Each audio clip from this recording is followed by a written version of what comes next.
por estar aquí, por haberme invitado, porque sí, realmente cuando me llamó Román, mi idea era un poco esto, ¿no? Que también habláramos de nuestra tradición, o de la tradición que históricamente ha tenido más presencia en Occidente, y que yo creo que a veces es desconocida en estos ámbitos que han recuperado lo que llamamos la meditación, mindfulness.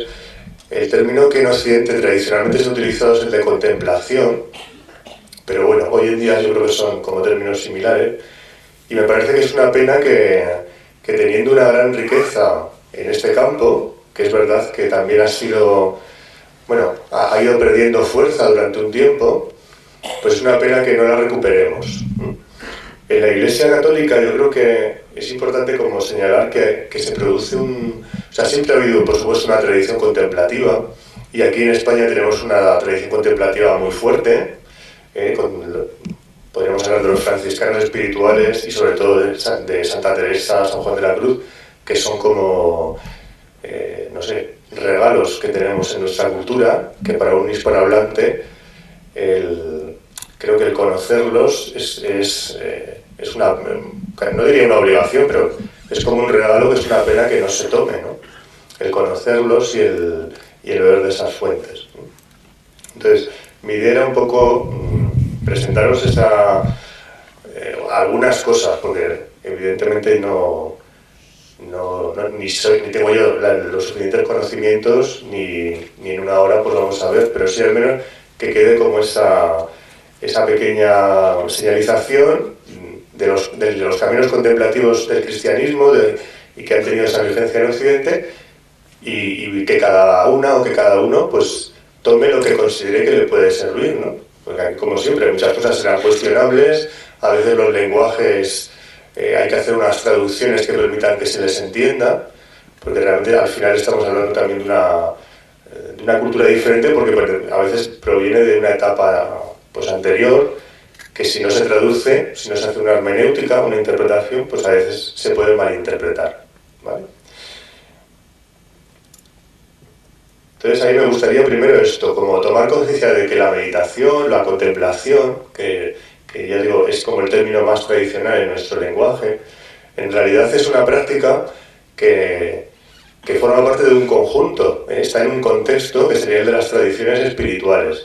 Lo que llamamos mindfulness en realidad es que hemos extraído, Jon Kabat-Zinn y otros autores, como que extraen esa sabiduría que en realidad pertenece a la humanidad, no es que sea monopolio de una tradición, pero sí que es verdad que está en un contexto, y que si extraigo sin conocer bien ese contexto, puedo perderme cosas que son interesantes y que ayudan a que esa meditación se oriente bien y sea una fuente de unificación, de madurez de la persona, y no una fuente, digamos que de fragmentación mayor. Entonces, por eso el que hablemos de la meditación en un contexto de una tradición, y que nos va a ayudar a entender mejor con qué objetivos, con qué naturaleza se ha utilizado este instrumento o este arte, que en realidad es una parte, ya digo, del camino, no es que sea todo, no es lo único, ni vale para todo, Entonces, en ese sentido, me gustaría como hacer un pequeño repaso de qué se entiende nuestra tradición por espiritualidad, y me voy a basar quizá pues en una de las fuentes más importantes de la tradición cristiana, que es la tradición monástica.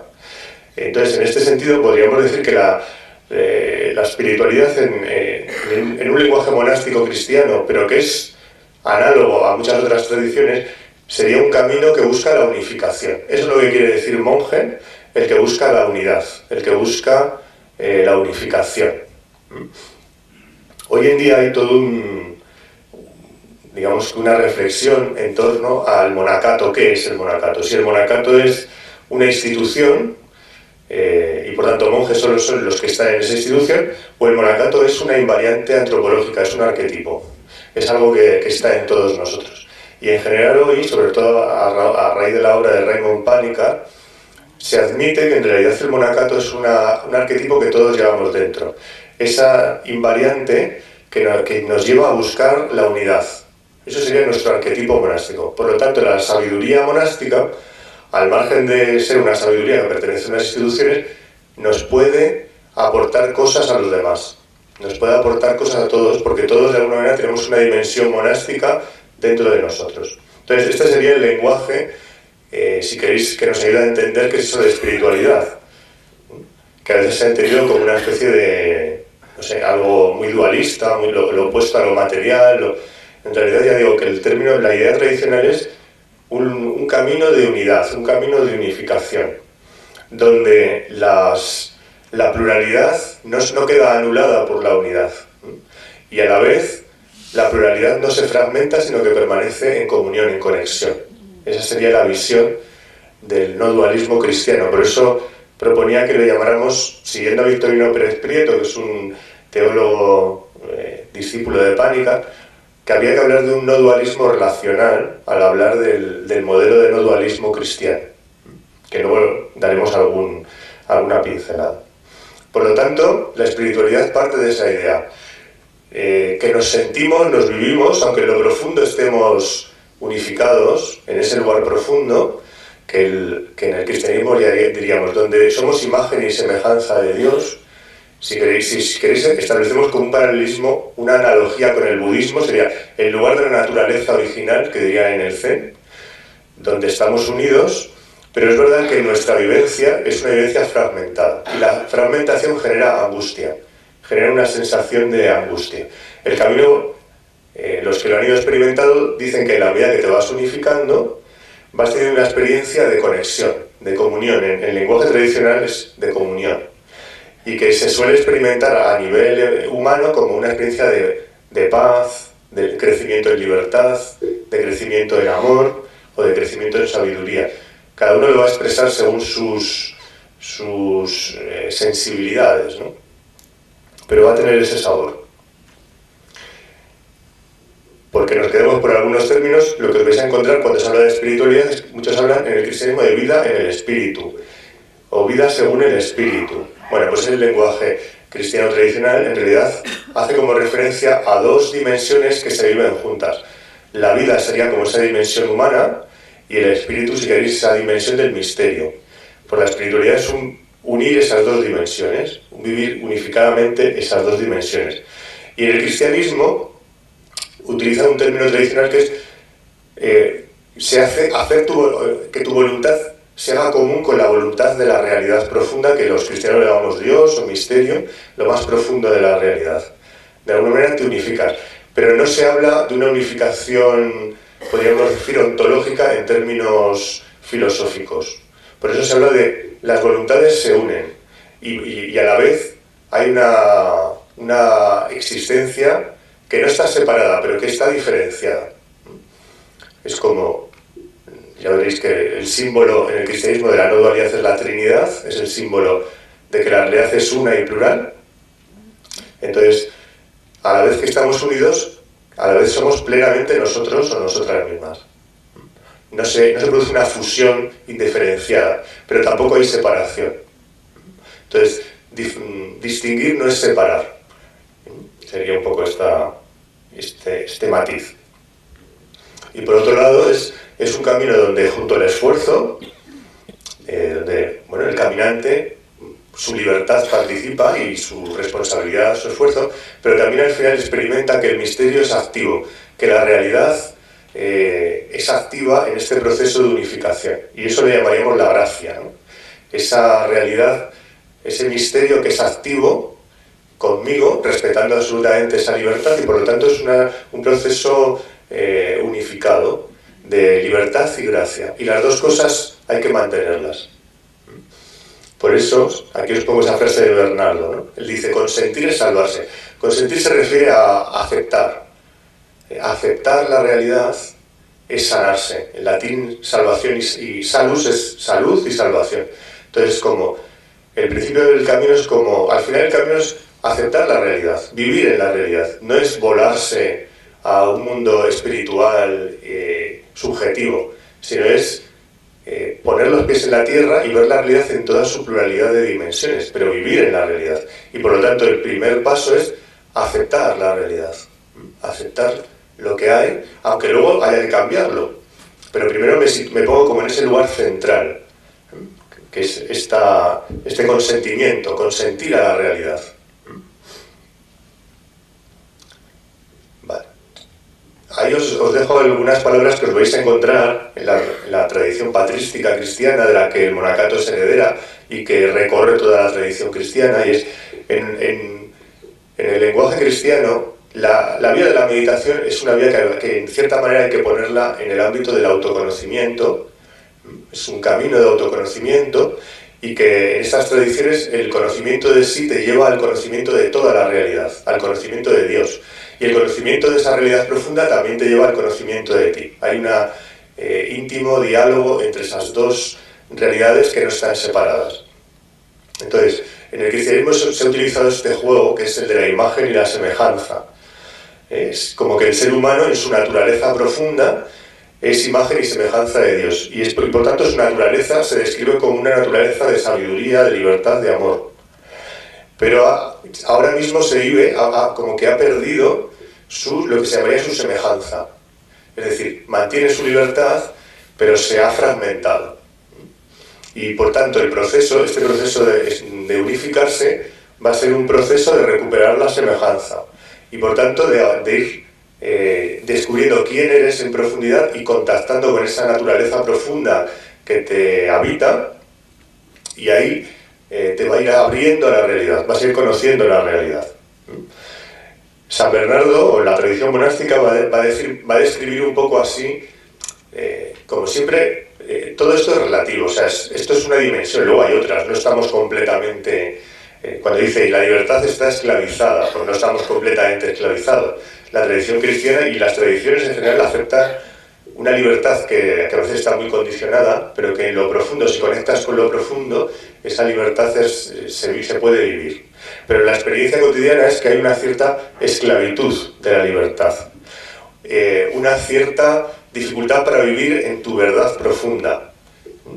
Y el amor, esa experiencia del amor, que sería esa experiencia de comunión, pues a veces también se vive como reducida.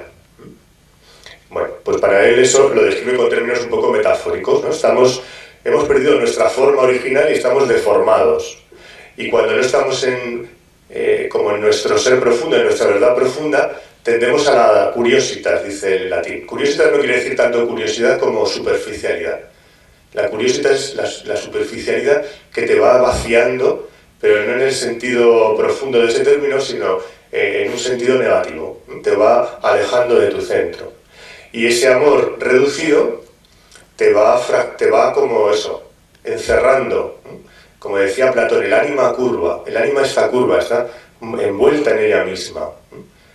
Entonces, un amor que es reducido hace como que nos encerremos, nos vivamos separados de todo lo demás, y nuestro centro de atención básico va a ser nosotros mismos o nuestros intereses. Bueno, es un poco una descripción en términos cristianos para que veáis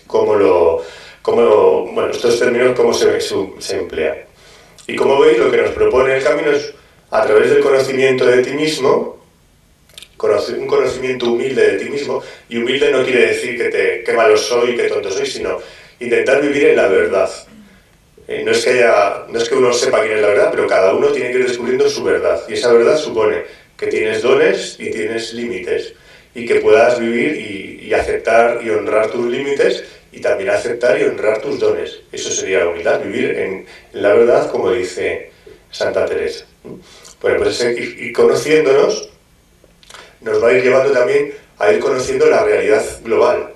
En la medida que me voy abriendo a mi realidad, también voy abriéndome a la realidad de los demás, y me voy abriendo como la realidad del cosmos y del misterio de Dios, si queréis utilizar ese término, o de lo más profundo de la inmanencia, cada uno que en sus parámetros lo explique como considere. Entonces, al final, a través de ese conocimiento vas como haciéndote más real, vas viviendo más en la realidad.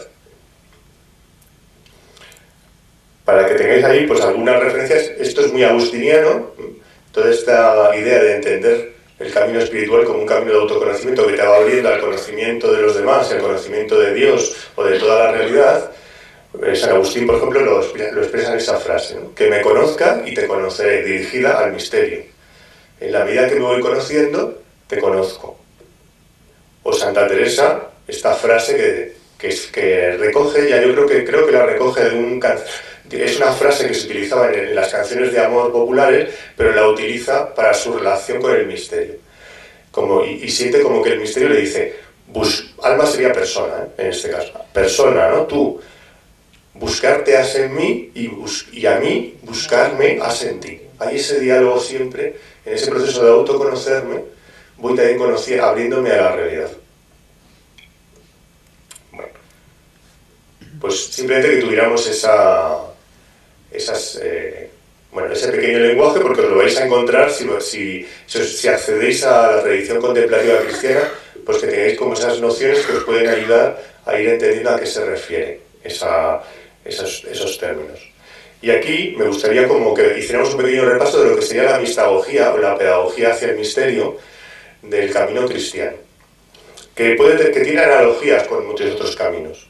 Lo primero sería como ver que en todo camino espiritual os vais a encontrar como 3 dimensiones, o me parece interesante que tengáis un mapa de 3 dimensiones que nos ayuda a entender los caminos espirituales.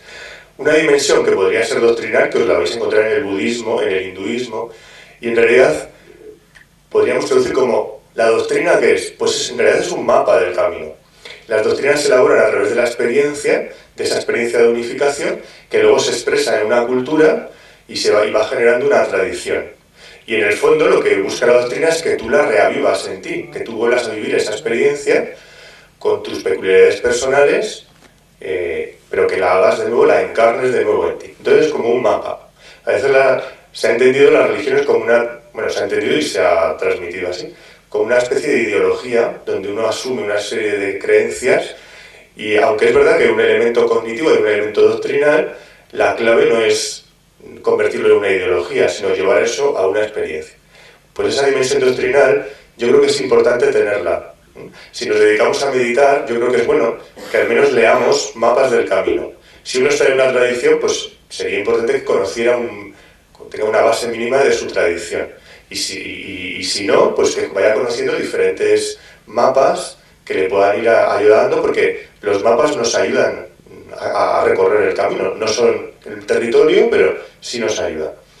Luego habría una dimensión práctica, que podríamos llamar. Yo aquí os he puesto, utilizando términos cristianos, una dimensión ascética. Ascesis quiere decir ejercicio, práctica. Sería como una práctica más personal, y una dimensión sacramental. Una dimensión, si queréis, simbólica, celebrativa, colectiva, que también va a estar en las tradiciones. Y por último, una dimensión ética. Es decir, si el camino espiritual lo separamos de la vivencia de nuestros valores, pues el camino yo dudo mucho que nos ayude. Lo que puede ser es que nos haga seres bastante peligrosos, porque hemos aprendido como a controlar nuestra mente, a relajarnos, y por lo tanto podemos disociarnos de nuestras emociones, disociarnos de la empatía, y podemos llegar a ser, personas que dañen los valores morales. El caso que podemos recordar, por supuesto en el cristianismo miles de casos, el mismo San Bernardo. Hay que tener en cuenta su cultura, ¿no? Su momento cultural, donde no hay una conciencia de universalidad, porque eso hasta el Renacimiento no va a surgir. Para ellos el mundo era Europa prácticamente. Entonces, él dice, cuando escribe la regla de los templarios tenían una cierta mala conciencia, un malestar por el hecho de matar. En la guerra mataban a personas. Y entonces San Bernardo no se le ocurre decir otra barbaridad como decir, mira, matar al malvado no es un homicidio, es un malicidio. Se está matando el mal. Entonces, ha cosificado al otro, lo ha despersonalizado, y por lo tanto no hay persona, entonces no estoy haciendo daño. Bueno, eso lo dice San Bernardo, pero es que los maestros Zen de la Segunda Guerra Mundial le decían a sus soldados, todo es una ilusión, tú dispara porque no hay nadie ahí, no estás matando a nadie. Entonces, es una manipulación con la que estamos utilizando la meditación para romper la ética y desde luego para deshumanizarnos muchísimo. Bueno, ejemplos los tenéis en todo. Por supuesto también las espiritualidades laicas, podríamos hablar de unas espiritualidades que no hablan del misterio, pero sí le dan un sentido a la realidad, un sentido global. Por lo mismo, cualquier ideología holística o que dé un sentido global bueno, se puede convertir en una fuente de no ética, no moral. Entonces, no podemos disociar la práctica espiritual y el camino de la espiritualidad de una práctica ética. Y esto está en todas las tradiciones. Vale. Entonces me gustaría hacer, unas pinceladas sobre esas diferentes dimensiones en el cristianismo, por si a alguno le aporta algo o le sirve para su propio camino. Entonces, os he traído ahí, como los mapas del camino que en el Monacato os vais a encontrar, una visión del ser humano, una antropología, que básicamente es, dicen ahora los autores, tricotómica. 3 dimensiones, no 3 partes, porque no estamos hablando de partes, sino el todo manifestándose como cuerpo, el todo manifestándose como psique, como alma, digamos, y el todo manifestándose como espíritu, como esa dimensión que está más allá de la mente, de la emoción, podemos llamar el ser profundo de la persona. Bueno, pues tradicionalmente se ha visto al ser humano así, en la tradición cristiana y en muchas otras tradiciones. Hay una dimensión corporal, una dimensión emocional y cognitiva, o racional, y una dimensión espiritual. Y por lo tanto las 3 deben encontrar su cabida y su desarrollo en la persona para lograr esa unificación. Ya os digo que se podrían encontrar paralelismos en otras tradiciones. Hay una cosmología, una visión del universo que simbólicamente se habla de una quaternitas, de una cuaternidad. Y esto está reflejado en la forma que nuestros monasterios tienen. Todos tienen un claustro cuadrado que refleja la Jerusalén celeste, refleja un poco el universo unificado, el universo en su estado original, no fragmentado. Y entonces se habla de estas otras dimensiones. Es lo mismo que el ser humano, pero se incluye la dimensión relacional. Al final es como la cosmología lo que hace es abrir al ser humano en relación con todo, con el cosmos, y luego también descubrir que todo es relación. Entonces os vais a encontrar al entrar en un monasterio, por donde entráis, eso se llama la panda de la hospedería o el lado de la hospedería, pues es el lado que expresa la dimensión social y relacional que hay que cultivar. Donde se come, donde está el refectorio y donde se sale a la huerta a trabajar, es la dimensión corporal. En la siguiente panda es la dimensión mental, donde está la sala capitular, es decir, la sala donde los hermanos reciben las enseñanzas mentales, doctrinales de los maestros del monasterio y a su vez dialogan, hablan, trabajan la dimensión mental. Y la panda o lado de la iglesia, donde se cultiva la parte espiritual, tanto a nivel sacramental, ceremonial, como a nivel interior, donde también en el lado externo de la iglesia suele haber un banco, o en la Edad Media lo había, no, actualmente ya no, había un banco corrido donde los hermanos leían y hacían una cosa que se llama la lección espiritual, de la que después os hablaré. Es una lectura meditativa de los textos. Bueno, digamos que es, sobre todo lo que nos ayuda es que hay una visión, una visión de cómo es el mundo, de cómo es la realidad, y que esto se convierte en un mapa para caminar hacia la experiencia de unificación. El hermano o la hermana, a lo largo de todo el día, ese cuadrado lo va a ir recorriendo y trabajando cada una de esas dimensiones. De tal manera que va haciendo la circunferencia del círculo. El cuadrado se va convirtiendo en un círculo porque lo recorres constantemente cada día y a lo largo de tu vida. Te vas a levantar, vas a ir a la iglesia a trabajar en la espiritualidad, en algún momento vas a tener algún tipo de contacto con el lado social, relacional, vas a trabajar toda la dimensión corporal y también todos los días hay una reunión en la sala capitular donde vas a hablar, donde vas a alimentar la dimensión psicológica. Bueno, quizá nos puede ayudar un poco eso. Son como dimensiones que tenemos que cultivar en nuestro camino. Y por último, habría como una intuición básica de la realidad, una metafísica que da lugar a una metafísica, una especie de visión de lo que es lo más constitutivo de la realidad, que os pongo ahí ese palabra, que es un palabra de Raymond Panikkar, que es la intuición cosmoteándrica, viene a decir. La experiencia de que la realidad es, en el cristianismo tradicionalmente se dice, la realidad es amor. Bueno, pero expresado como en unos términos un poquito más filosóficos, diríamos, la realidad es relación. Todo es relación, todo es amor, todo es relación. Y básicamente podríamos poner como 3 grandes dimensiones de la realidad que están imbricadas. El Dios, el ser humano y el cosmos. Todo esto está en relación y la realidad se sostiene en esa relación. Y ninguno de los elementos puede ser sustituido o eliminado por el otro.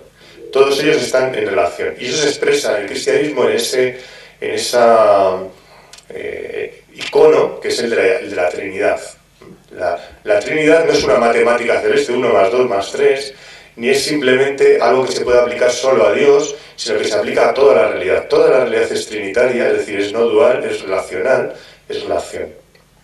Vale, pues esa es como la intuición básica que sostiene todo el edificio doctrinal del cristianismo. La realidad es una y plural. Unidad en la pluralidad. La realidad es relación. Esa sería como la intuición que el camino cristiano vive o descubre. Bueno, eso es porque miramos un poquito unas pinceladas de esa dimensión doctrinal que, como veis, pues todas las tradiciones tienen. Bueno, pues el cristianismo tiene una gran riqueza ahí. Si sabemos, ya digo, hay que traducirla. Hoy necesitamos traductores y el traductor tiene que tener una práctica también para que sea accesible a nuestro lenguaje. Y con ese riesgo siempre es un riesgo traductore traditore, ¿no? De que haya cosas que se pierdan por el camino. Por eso es bueno que haya diferentes sensibilidades de traducción, que haya una pluralidad que va a poner más el acento en una cosa o en otra. Esto es una visión, pero podría haber otras muchas que pondrían el peso en otras cosas y serían también válidas. Bueno, respecto a la dimensión práctica, por tener una referencia, básicamente lo que va a hacer una tradición es, por un lado, integrar cada una de esas dimensiones en las que hemos visto con las que se ve la realidad, ¿no? Entonces, la persona va a ir trabajando su cuerpo, sus sentimientos, sus pensamientos, el espíritu, su dimensión relacional, social, relacional, interpersonal, y relacional con el cosmos y relacional con el misterio. Y a la vez que se van unificando, contactando con cada una de esas dimensiones, no alejando, no fragmentando, sino contactando con cada una de ellas, se van integrando y a la vez se van trascendiendo. Es decir, no me reduzco a ninguna de ellas, pero tampoco me separo de ninguna de ellas. Entonces es un camino de integración y trascendencia donde las prácticas van a ser prácticas más dirigidas al cuerpo, prácticas más dirigidas a las emociones, más dirigidas a los pensamientos, aunque siempre con la visión global y con la intención global en cada una de ellas. No se hace como por separado, siempre se tiene la visión global, de camino de unificación, de unidad con el misterio, de unidad con la realidad, pero ponemos ahora como más énfasis en el cuerpo, en las emociones. Bueno, entonces nos puede servir, pues lo que digo, para tener un mapa en nuestro propio camino. En el cristianismo también hablamos de esa dimensión sacramental. En realidad, a veces hemos tenido una visión muy reduccionista de lo que son los símbolos, como reducidos a determinados elementos, que eso por supuesto pueden ser simbólicos, pero al final es una mirada sobre toda la realidad. Toda la realidad es sacramento, toda la realidad es simbólica, es expresión del misterio. Y por eso en el cristianismo los teólogos hoy hablan de que se tiene una visión de que la realidad es a la vez histórica y eterna. Panikkar hablaba de tempiternidad. La experiencia es que a la vez totalmente encarnada y a la vez el misterio totalmente en la realidad. Y entonces todo se convierte en sacramento. Pero es verdad que también está bien que en determinados momentos como que pongamos el foco en la experiencia sacramental, en la experiencia simbólica.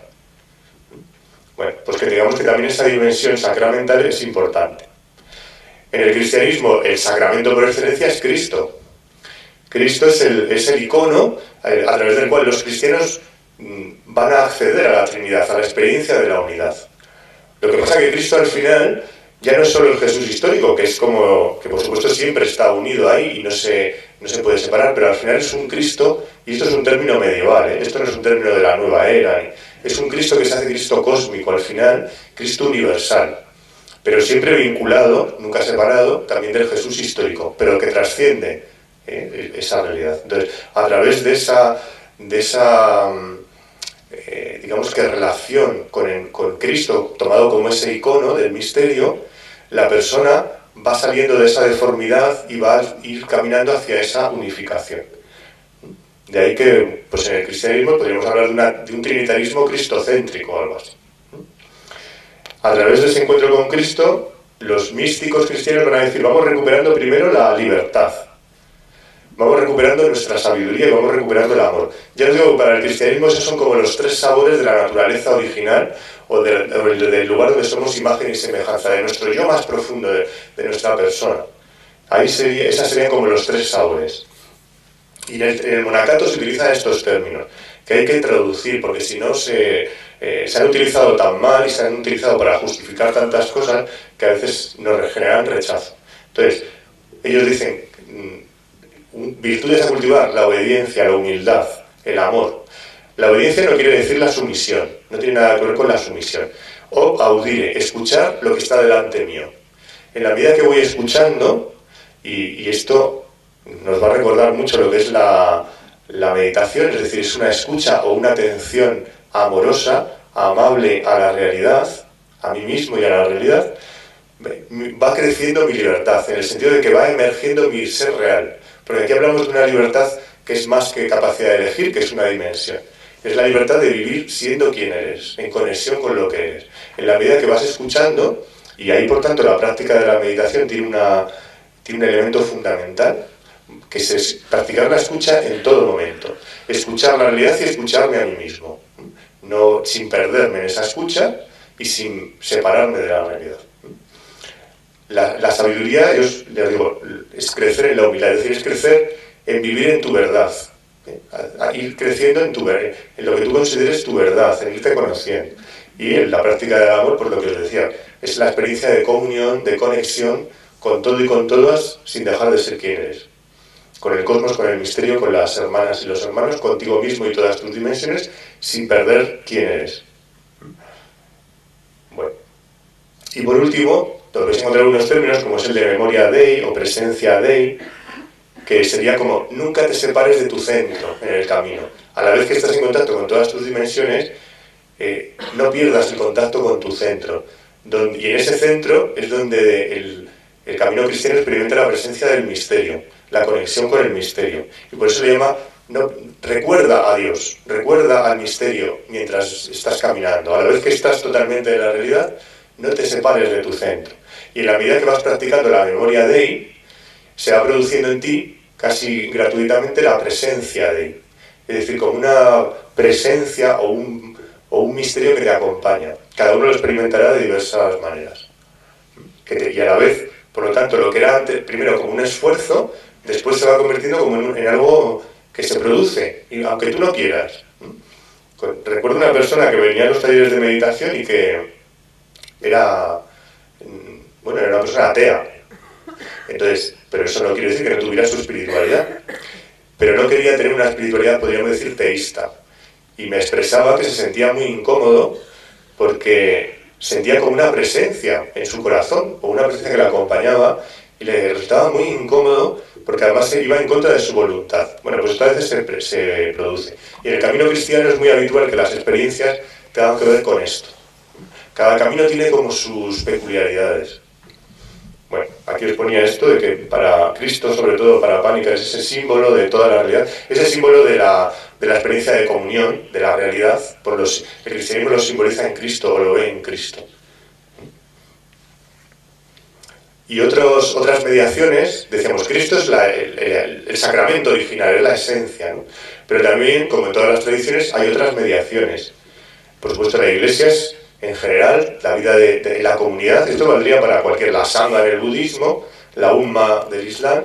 La comunidad también tiene una presencia, también puede ser vivida adecuadamente, nos va a ayudar en el camino. Y en el caso del cristianismo, pues hay otras referencias. En la tradición cristiana y ortodoxa, pues la referencia a María. María en el cristianismo es como el icono de la naturaleza humana por excelencia. María es la que escucha, ¿no? Es la que escucha. Entonces, nuestra naturaleza original es escucha.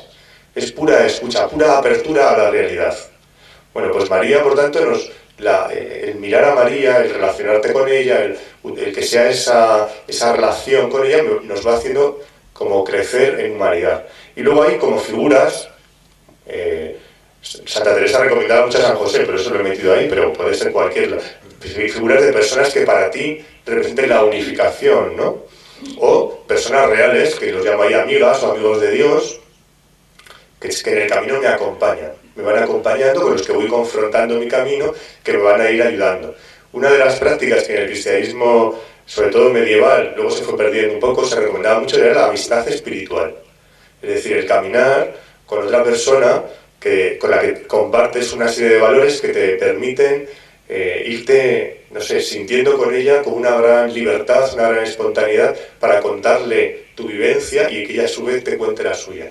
Para San Herredo de Rieval, un teólogo medieval, esta era la experiencia más, el regalo más grande que Dios hacía a un ser humano, poder vivir la amistad espiritual con alguien, que generalmente no son muchos, es decir, se puede vivir la hermandad universal, evidentemente que sí, ¿no? Pero esto es algo como de una gran cercanía y es un verdadero foco de crecimiento espiritual muy fuerte.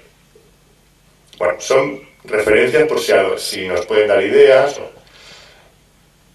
Digamos que el elemento esencial, o uno de los elementos esenciales en este camino de integración y trascendencia de todas nuestras dimensiones, es la contemplación, es la atención amable, es como la aguja con la que cosemos todas esas dimensiones que a veces vivimos fragmentadas. Cuando presto atención amorosa a la realidad, a mi cuerpo, a mis emociones, a mis pensamientos, a la realidad toda, al otro, en la relación, al misterio, voy como unificando e integrando estas dimensiones, las voy como cosiendo. San Juan de la Cruz define la contemplación de una manera que sería mindfulness, atención amorosa a Dios, eso es lo que él dice. Y teniendo en cuenta que Dios es lo más real de lo real, por tanto es atención amorosa a lo más real que hay. Y en todo instante, ¿no? Esa memoria de él. A la vez que estoy en la obediencia, es decir, en la escucha de lo que hay ahí, ¿eh? No se trata de que yo estoy pensando en Dios y me olvido del otro, porque hablamos de una experiencia de integración de todo. Ahí estaríamos fragmentando, ¿no? Con la atención amable vamos cosiendo, unificando, y nos va llevando a vivir en ese centro que integra y que a la vez nos hace trascender, nos lleva más allá de nosotros mismos y donde también experimentamos la presencia de una realidad que nos acompaña y que nos sostiene y que también es activa en ese proceso de unificación. Entonces necesitamos las dos manos. No se trata de decir, bueno, pues todo es gracia y yo no hago nada, ni tampoco se trata de decir todo por mis puños, porque eso tampoco es el camino. Si recordáis a Ignacio de Loyola, decía, hazlo todo, como si todo dependiera de ti, sabiendo que en último término todo depende de Dios. Es una expresión no dual. Integra las dos cosas. No separes. Y en ese camino de integración y trascendencia, bueno, como sabrán ya he hablado mucho, yo simplemente lo cito, ¿no?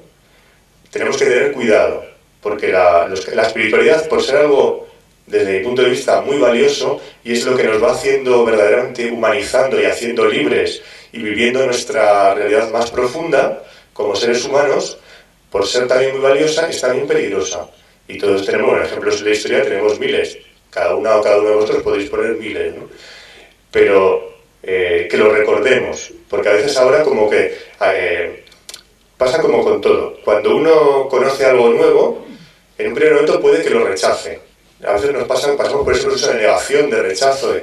Después se suele dar otro proceso que es el de fascinación. Se queda uno como fascinado. Y generalmente ninguno de los dos hacen que estés realmente viendo la realidad como es. Y después eso se integra, se va uno integrando. Recuerdo un maestro zen español que me contaba. Se había alejado de la tradición contemplativa cristiana, se había integrado en la tradición zen y después decidió ir a Japón a formarse plenamente con un maestro japonés. Cuando llegó allí, Koyama Shikkei, el maestro japonés, le dijo, ¿y usted para qué viene aquí?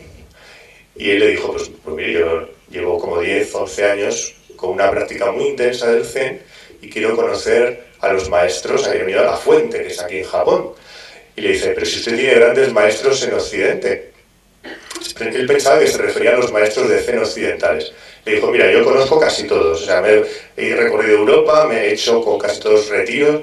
Le dice, pero si es que no le estoy hablando de maestros de zen occidentales, le estoy hablando de San Juan de la Cruz y Santa Teresa, que el maestro budista japonés conocía y admiraba muchísimo, hasta el punto de casi ponerlos por encima de la situación actual del zen. Entonces, nos pasa un poco lo mismo, o sea, primero conoces al otro, Quizá en un primer momento te rechaza o te cuestiona, luego te quedas como fascinado. No siempre pasa esto, pero puede pasar. Y después hay que colocarlo en su sitio, ¿no? Entonces, pues lo mismo nos puede pasar con la meditación, con la contemplación o con la espiritualidad. Yo aquí os señalo como algunas de que las tradiciones nos aconsejan que tengamos en cuenta. La meditación nos puede llevar a lo que en el Zen se llama enfermedad Zen, los cristianos le llamamos quietismo, una especie de narcisismo espiritual. Y es como, solo lo espiritual es válido, y lo demás está como por debajo, no le prestes atención, no. Es una forma de fragmentarse, porque la no dualidad no es vivir como sin dualidad, es integrar, o al menos así creo que lo expresa la tradición cristiana, es integrar todas las dimensiones, no es excluir y quedarme solo en una dimensión espiritual. Y eso suele ocurrir, y a veces hay experiencias reales, pero que si no las, en el Zen se dice perder la experiencia. Nosotros le decimos volver a una pobreza fecunda, volver a ser sencillo, porque si no te puedes convertir en una especie de gurú con ojos profundos, voz engolada, que seguramente tiene una experiencia real, pero que se ha quedado como a mitad del camino, según creo que nos dicen muchas tradiciones. Por supuesto, lo que os decía, no disociar la espiritualidad de la ética, ¿no? Pues esto, uno puede ser, yo qué sé, recordaba, ha estado aquí Maribel, pues Maribel siempre nos cuenta la experiencia de esta persona que era supuesto monje Shaolin, que mató a varias mujeres, y nos recordaba Maribel que en el juicio, mientras le hablaban de los crímenes horribles que había cometido, mantenía una práctica de meditación constante que le permitía estar completamente disociado y por tanto deshumanizado de su realidad. Entonces, la meditación puede tener sus peligros. Por supuesto, la espiritualidad se ha utilizado y se utiliza para la manipulación emocional o mental.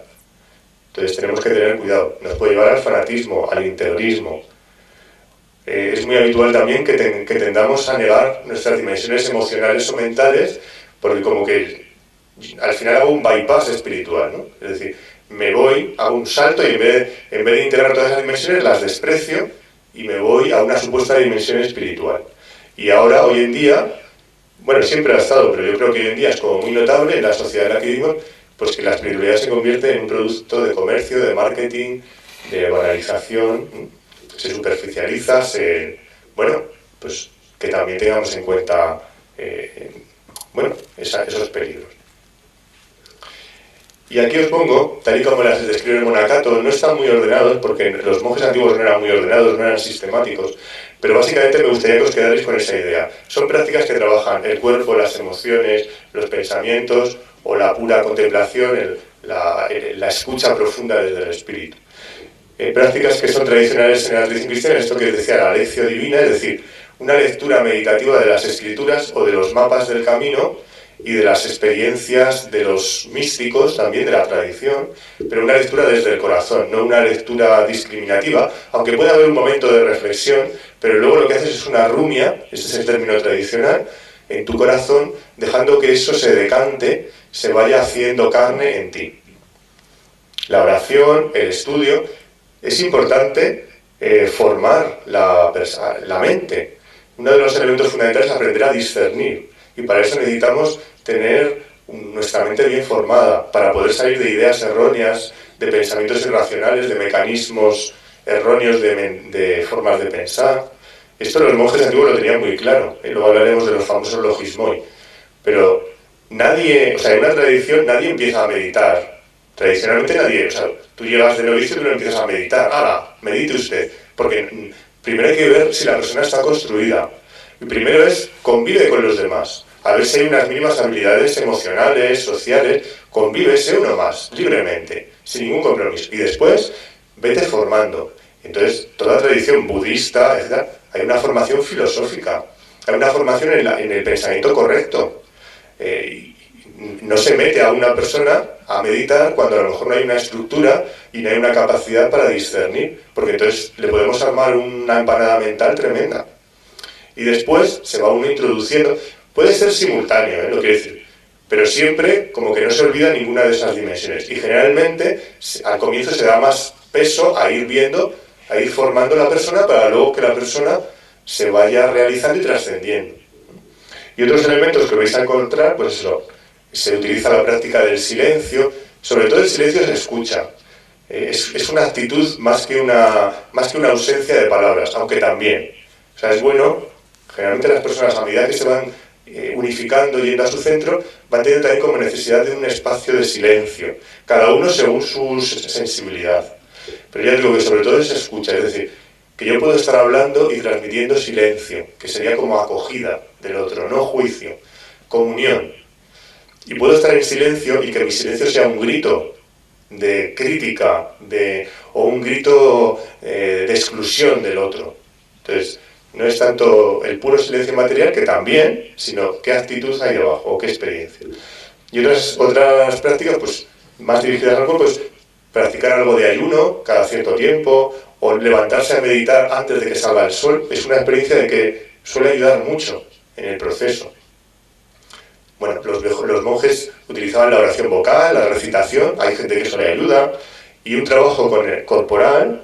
Es decir, en el camino espiritual tradicional cristiano se consideraba que no solo hay que estudiar, que también un poco, cada uno lo que sienta, ¿no? Pero algo hay que formar la mente, sino también trabajar con las manos, porque hay una manera de conocer la realidad que solo la conoces a través del trabajo con las manos, que no la conoces si no tienes una experiencia, y la experiencia necesita un cierto hábito. Entonces, también incluir ese trabajo corporal. La castidad, que no quiere decir no tener relaciones sexuales, ¿eh? La castidad quiere decir una sexualidad humanizada de acuerdo a lo que uno sienta su vocación profunda. Si queréis una sexualidad desde el amor, una sexualidad desde el amor, desde la libertad, humanizada. Esa es la virtud. Y esta pobreza voluntaria no quiere decir que no te hagas dinero, que dependerá de lo que tú sientas en lo profundo, pero se refiere a una vida sencilla, que a veces el exceso de cosas, hay como una experiencia en el camino de que si tienes mucho, es un obstáculo. Entonces, bueno, que también se atienda a esa dimensión. Bueno, os señalo algunas pequeñas cosas que se trabajan en el camino, por lo que os decía, trabajar los pensamientos erróneos. Ellos utilizaban una metáfora que a lo mejor no nos gusta porque es una metáfora bélica. Podríamos poner otra, podría ser integrar los pensamientos, equilibrarlos, sería a lo mejor más bonito, pero lo pongo porque es lo que utilizan para que luego lo podáis traducir. Evagrio Póntico, el monje que sistematiza el camino monástico, nos habla de que es necesario, lo que os decía, trabajar los pensamientos erróneos. Él tiene un método basado en afirmaciones. Hay muchas maneras, ¿no? Pero os lo pongo para que lo conozcáis, ¿no? Algo del camino es trabajar los pensamientos. La capacidad de discernir.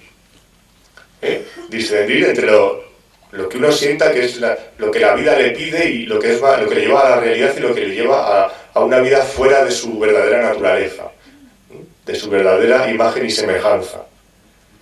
Bueno, pues también necesitamos trabajar la mente. Esa dimensión de contemplación en la relación, ¿no? Esencial, ¿no? Que al final el cristianismo le da mucho peso a eso. Es un criterio muy importante de evaluación del camino. Bueno, cada tradición tiene sus criterios. Pues, ¿cómo estás en la relación? Si te vas humanizando en esa relación, si vas viendo tu relación como un verdadero camino espiritual, como un camino de escucha esencialmente, donde escuchamos nuestra realidad más profunda a la vez que estamos con el otro y nos vamos como uniendo con él, pues va a ser un elemento importante en el camino cristiano. La experiencia, ya os decía, que en último término es una experiencia de amor, es una experiencia de comunión o de conexión con todo y con todo sin dejar de ser quien eres, que sería pues esa imagen de Dios en nosotros, esa Trinidad, esa experiencia de unidad en la pluralidad, pero vivida con ese sabor del amor. Y teniendo en cuenta que aquí cuando hablamos de amor, hablamos de conciencia. Como dice Guillermo de Santerri y San Agustín antes, dice, amor ipse intellectus. El amor es una forma de conciencia, es una forma de conocimiento. Yo puedo conocer la realidad desde la cabeza o la puedo conocer desde el amor. Es decir, yo te puedo conocer por lo que pesas, lo que mides, lo que haces, y esa es tu identificación. Pero para conocer tu identidad te tengo que amar. Solo te conoce en lo profundo quien te ama. Solo te conoces tú en lo profundo si te amas. Por eso cuando hablamos de amor, aquí hablamos de conocerse, de conocimiento, pero una forma de conocimiento que es amorosa. Entonces es muy distinto cómo conoces a tu hijo o a alguien que ames, a tu pareja, a tu amiga, a tu amigo, a cómo lo conoce la policía. Son dos realidades diferentes. Bueno, pues aquí el camino se le da mucho ese sabor del amor, pero que entendamos que el amor no es una especie como de sensiblería, ni tampoco cuando hablamos de relación hablamos de dualidad, porque en el camino espiritual cristiano la relación no es yo y tú, es siempre trinitaria, yo, tú y el misterio. Entonces, la realidad, la relación es no dual, es trinitaria, nunca es solo yo y tú. A veces esto no se entiende muy bien, entonces hay gente que dice, no, en el camino de la no dualidad hay que trascender la relación. Y pues entonces estamos ya fragmentados, ya estamos dividiendo. Entonces, la relación también se vive no dualmente, en la medida que vas amando. Bueno, y aquí os pongo algunos mapas de la tradición cristiana en cuanto al proceso. Todas las tradiciones suelen tener como mapas de cómo es el proceso de crecimiento y de madurez humana y espiritual. En el Zen hay una muy famosa que son los 10 toros. Aquí yo os pongo una de San Bernardo. Como os digo que el sabor de la naturaleza original, de la imagen y semejanza en el camino cristiano suele expresarse como un sabor de crecer en libertad, crecer en sabiduría, crecer en amor, Bernardo va a hacer un mapa de cómo se va creciendo en cada una de esas cosas. Le llama el camino de la verdad. Yo lo he puesto ahí traducido, por lo tanto lo he podido tradicionar un poco, pero es un poco para ver a qué se refiere. Primero, conócete a ti mismo, sería el primer. Empezamos conociéndonos a nosotros mismos, pero siempre de esa manera de ámate a ti mismo. En la medida que te vas amando, te vas conociendo. En la medida que te vas conociendo a los otros. El amor o la verdad de uno te lleva al amor del otro. Si en la medida que me conozco voy viendo cada vez más los defectos de los demás, lo pobres que son y tal, que todo eso es verdad, pero no veo algo más profundo que es el misterio que habita en esa persona, no me estoy conociendo, dice Bernardo. Los conoces en la medida que los amas, te conoces en la medida que te amas. Y por último es conocer la realidad global, conocer a Dios, conocer el misterio que hay en el mundo. En la medida que voy creciendo, el mapa me va a ir ampliando mi conciencia amorosa. También voy creciendo en libertad. Otros lo experimentan más como un crecer en libertad. Primero, crecer en libre albedrío, crecer en mi capacidad de elegir, de hacerme responsable de mi realidad. Pero eso es solo una parte de la libertad. La otra es liberarme de mi falsa naturaleza, de mi imagen, de mi máscara, en una medida siempre relativa, Es decir, siempre nos acompaña el límite, porque también así lo integramos, ¿no? Entonces, pero también voy creciendo más viviendo desde mi centro, desde mi ser. Y en último término, la libertad es el gozo para él. Es decir, si yo estoy en mi ser, pero estoy sufriendo, pues todavía para él dice que no puedes ser libre del todo. Entonces, el último término es como experimentar eso, al final donde lo profundo hay una paz y un gozo, aunque pueda haber en la superficie mucho movimiento, porque no es contradictorio. Por eso habla de gozo, no habla de satisfacción o algo así. Porque cuando habla de gozo se refiere a que la persona que está en su ser experimenta algo que podríamos llamar gozo, más que placer. El placer, pues estupendo, no es ni bueno ni malo, puede ser estupendo, nos puede hacer daño, pero no es lo mismo a lo que llamamos gozo, es otra cosa. Bueno, pues ese sería para él a donde nos lleva la libertad última. Y por último, el mapa es un crecer en el amor. Él dice, ámate a ti mismo, para comenzar en el camino primero tienes que crecer amarte a ti mismo. Y es curioso porque los propios hermanos cuando lo escuchan se asustan, porque en el lenguaje cristiano hay como tanto énfasis en el amor a los demás Entonces Bernardo, así se hace como muy moderno, y ya en el siglo XII dice, es que si no te amas a ti mismo, imposible amar a los demás. El amor a ti te lleva al amor social. Si el amor a ti no te lleva al amor social, pues eso no es el amor, no estás amándote a ti, posiblemente sea una especie de narcisismo que precisamente indica un odio hacia uno mismo muy fuerte, una fragmentación. Bueno, y a medida que me voy amando y voy amando a los demás, hay en nosotros una sed de amor tan infinita, una sed de conciencia plena tan infinita, que no me basta esto, sino que necesito amar todo, amar el misterio, amar el cosmos, amar todo. Y por eso dice que nos acercamos al misterio, a Dios, a la realidad, primero porque es que lo necesitamos. Y es decir, eso está bien, eso es lo humano.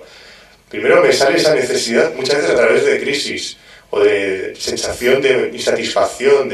Y eso es, si se vive bien y adecuadamente, puede ser un camino estupendo y una gran oportunidad para el crecimiento de la persona. Y después, en la medida que me voy abriendo a ese amor, a todo, a ese misterio, al final ya no amo por necesidad, amo porque amo para amar. El propio amor es mi recompensa. El estar ahí, decíamos, es el gozo del amor. En ese momento es cuando se suelen dar estas experiencias especiales, diferenciadas, que se dan en todas las tradiciones. Pero no es el final del camino para él. Igual que para el Zen, después de la iluminación hay que volver al mercado, volver a la vida cotidiana, siendo uno más. En el camino cristiano se dice hay que volver a los demás desde Dios. Volver a amar a la realidad cotidiana, él lo expresa como amor a los hombres, a los seres humanos, desde Dios, desde esa profundidad que me habita, y vivirlo ahí. Porque si me quedo solo mirando ese misterio y obviando lo demás, me quedo en la tercera fase, y es también la que nos lleva a un narcisismo espiritual. Entonces hay que volver, hay que olvidarse un poco de la iluminación, si queréis, y volver a ese camino donde vivencio en la vida cotidiana, disfruto la vivencia cotidiana del misterio en lo sencillo, en lo ordinario, en lo que para el ego espiritual supuestamente es como inferior o dual. Pero aquí ya no se ve dual. O sea, se ve dual, pero no se vive dualmente. Vale, y por último, me gustaría pues eso, que hiciéramos referencia a esa dimensión ética. El camino en el cristianismo es importante que nos lleve a una práctica ética. A veces hemos caído en un moralismo tremendo. Y las homilías lo que dábamos es moralinas, y muchas veces convencionales. Es decir, transmitimos más que la moral evangélica, muchas veces, que habría que ver qué es eso, lo que se transmite es moral convencional. Bueno, para las tradiciones espirituales, la ética no se vive desde el moralismo, sino que lo que se vive es conecta con tu centro, conecta con tu realidad profunda, y desde ahí están los valores, y desde ahí sale el comportamiento ético. En la medida que estás en tu centro. No unas normas externas, eso sería una moral heterónoma, no normas fuera de mí, y yo me amoldo a ellas, ni una moral subjetivista. Lo que a mí me parece bien, eso es lo que hay que hacer. No, conecta con tu naturaleza profunda y de ahí están los valores. Hay una apuesta porque los valores están en nuestra naturaleza profunda. Entonces, lo que tenemos primero que hacer es ir a ese centro, o a la vez, tenemos que ir a ese centro. Y en los mapas del cristianismo hay una serie de mapas de cuáles son como los valores que nos habitan en lo profundo, que las conocéis de sobra, pero que se habían convertido en moralina cuando originariamente, cuando Baglio Póntico y los autores, la patrística las toma, es algo mucho más psicológico, podríamos decir, y espiritual que algo moral. Serían las llamadas virtudes. Es decir, en la medida que estás en tu centro, vas a practicar la templancia, que es atender con equilibrio a tus necesidades corporales, la fortaleza, saber gestionar y atender con equilibrio a tus emociones, la justicia, dar a cada uno lo suyo, la dimensión relacional, o en un sentido cristiano se pone también mucho peso a ponerte de parte del más débil, del que más necesita, porque no siempre dar a todos lo mismo es justo. En el cristianismo es como, acuérdate del pobre, de la viuda, del extranjero. Es como una referencia metafórica, son como ejemplos para una actitud, ¿no? No basta solo dar a cada uno lo suyo, sino también es una cierta compasiva de que el que sufre le vamos a apoyar más, porque está sufriendo más. Vale, pues eso sería la justicia, la prudencia, pues ese gobierno adecuado de tus pensamientos para poder dar la respuesta adecuada que la vida pide. Y el cristianismo, esto lo toma del estoicismo, pero el cristianismo le añade estas virtudes que podríamos llamar transpersonales, o virtudes espirituales. La fe, que es la confianza profunda en ese misterio que sostiene todo, o la esperanza, que es de alguna manera como esa vivencia de la fe continuadamente en el tiempo, o la caridad, esa experiencia de comunión, de sentirte en comunión con el misterio profundo, con los demás. Bueno, son como esas expresiones de cuando estás en tu centro te va a salir esas virtudes. Primero, las virtudes se experimentan con esfuerzo. Como estamos separados o nos vivimos así, no es que estemos separados porque la naturaleza siempre está ahí, pero nos vivimos a veces separados, al principio como que uno tiene que, para recuperar su naturaleza, necesita un cierto esfuerzo. Entonces se habla, en términos muy tradicionales, se habla de virtudes adquiridas. A medida que esto se va practicando, se van convirtiendo en infusas. Es decir, ya son como un hábito, ya son algo que no cuesta tanto esfuerzo. Y después el camino de la virtud se va a experimentar como... A ver.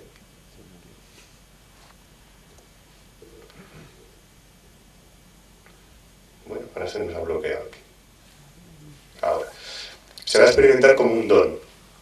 Es decir, ya como que algo gratuito, algo ya no es una cosa ni de esfuerzo ni que me he ido habituando, sino que como que lo voy recibiendo una serie de dones que en el mapa cristiano se han resumido con esto, ¿no? Va creciendo mi sabiduría, que es como ver la sabiduría es saborear, saborear la realidad, ver el misterio en la realidad. Inteligencia, leo los textos espirituales y intus legere, leo dentro de ellos, soy capaz de leer dentro de ellos. Y va surgiendo ahí, pero es algo como que recibo, de repente se presenta como un regalo.